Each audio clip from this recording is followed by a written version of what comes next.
তো গাইস, তোমাদেরকে আমি একটা জিনিস দেখাচ্ছি আজকে এই ভিডিওতে। দেখতে পাচ্ছ এখন কিন্তু কারেন্ট নেই আমাদের এখানে।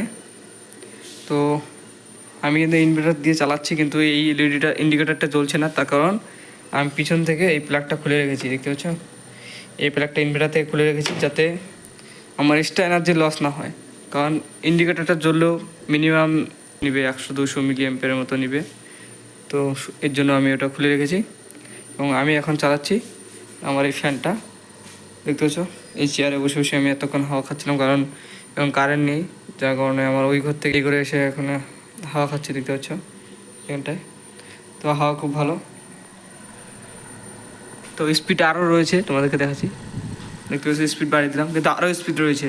কারণ ফুল স্পিড দিলে অ্যাডাপ্টারটা দেখতে পাচ্ছ, এটা যদি ফুল স্পিড দিই বন্ধ হয়ে যাবে ফ্যানটা। দেখতে পাচ্ছ ফুল স্পিড দিলাম, বন্ধ হয়ে গেলো, চলছে না। দেখতে পাচ্ছ বন্ধ হয়ে গেলো, তার কারণ এটা ফুল স্পিডে লোড নিতে পারে না। তো একটু কমিয়ে দিলাম, এখন আবার চলছে, ঠিক আছে। তো এটার কারণ হচ্ছে এই অ্যাডাপ্টারটা যা লাগানো রয়েছে, তোমাদেরকে দেখাচ্ছি। দেখতেছো এই অ্যাডাপ্টারের সাহায্যে এই ফ্যানটা চলছে এবং এই অ্যাডাপ্টার হচ্ছে 2 এম্পিয়ারের। তো 2 এম্পিয়ারের হওয়ার কারণে আমার এই ফ্যানটা যখনই স্পিডটা বাড়িয়ে দিচ্ছি, তো 2 এম্পিয়ারের বেশি হয়ে যাচ্ছে, এই অ্যাডাপ্টারটা বন্ধ করে দিচ্ছে, ঠিক আছে। যার কারণে এই ফ্যানটা ফুল স্পিডে চলে না। আমি মিনিমাম 1.5 এম্পিয়ার বা 2 এম্পিয়ারের স্পিডে, অর্ধেক করে দিলে 1.5-2 এম্পিয়ারের মতো খায়, তো অর্ধেক করে আমি ফ্যানটাকে চালাই, ফুল স্পিডে চালাই না, ঠিক আছে। তো আবার লাগিয়ে দিচ্ছি এবং ইনভার্টার এখানটার পিছনে লাগিয়ে দিচ্ছে, দেখতে পাচ্ছ। তো এবং এই চার্জারটাকে সরিয়ে দিই, তাহলে তোমাদের দেখতে সুবিধা হবে। তো চার্জারটাকে সরিয়ে দিলাম, দেখতে পাচ্ছ ফ্যানটা কত এম্পিয়ার নিচ্ছে, দেখতে পাচ্ছ।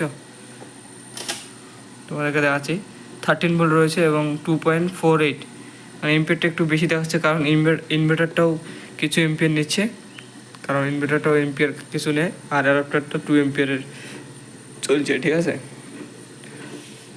তোমাদেরকে দেখাচ্ছি ভালো করে। তো এরপর আমি ইন্ডিকেটারের এই প্লাগটা লাগিয়ে দিচ্ছি, তারপর তোমাদেরকে লাগিয়ে দেখাচ্ছি যে। তো দেখতে পাচ্ছ আমি প্লাগটা লাগিয়ে দিলাম এখানটায়। এখন দেখতে পাচ্ছ উপরে ইন্ডিকেটারটা লাইন চলে আসছে এবং সোলার চার্জ কন্ট্রোলার এখন চার্জ করতেছে, সাথে আমার এই ফ্যানটা চলছে। তো এরকম সেটআপ থাকলে তোমরা চালাতে পারো, এরকম কারেন্ট না থাকার কোনো সমস্যা নেই। তো এটা হচ্ছে টিউবলাইট, তো উপরে টিউবলাইটটা জ্বালিয়ে দিলাম এবং ফ্যানও চলছে, টিউবলাইটও চলছে, সাথে আমি চাইলে এখানে মোবাইলও চার্জ করতে পারি। এবং আমার দেখতে হচ্ছে এই মোবাইলের কেবলটা, ডাটা কেবলটা, তো এই মোবাইলের কেবলটা এখানেই থাকে। আমি মোবাইল এখানেই চার্জ করি সবসময়, কারণ আমি ইলেকট্রিকের সাহায্যে চার্জ করি না। এখানেই চার্জ করলে আমার তাড়াতাড়ি চার্জ হয়ে যায়, যার কারণে আমি এখানেই চার্জ করি। এবং এই ব্যাটারিটা তোমাদেরকে বলেছিলাম যে এই ব্যাটারিটা দিয়ে আমি চালাই।